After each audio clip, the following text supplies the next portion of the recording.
Oh, I am so discomfited by this process. Let me count the ways. I mean, the source of our dilemma is that we are being forced to accept that in the hierarchy of sensitive uses next to which a maintenance yard should never be put, sensitive uses like schools and parks and recording studios, somehow housing as a sensitive use remains mysteriously missing.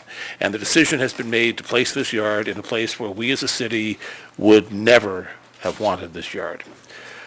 And yet we, as has been so correctly expressed by Councilmember Davis and others, we don't have the choice at this point. We have to authorize our city staff to negotiate for the best possible mitigations that will go along with that location.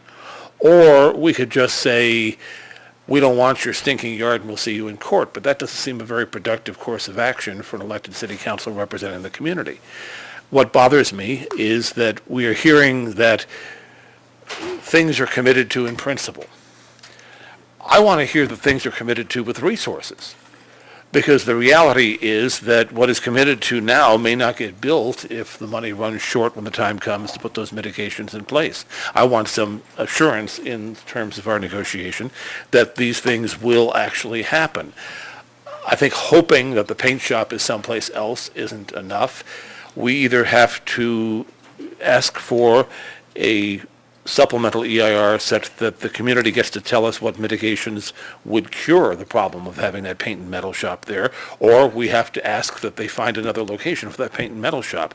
So I'm afraid that any motion I'm going to support tonight is going to have to put our city staff sort of on the spot and ask them to do some pretty tough negotiating, perhaps beyond what's going to be accomplishable. But I can't see just rolling over and letting this community be had.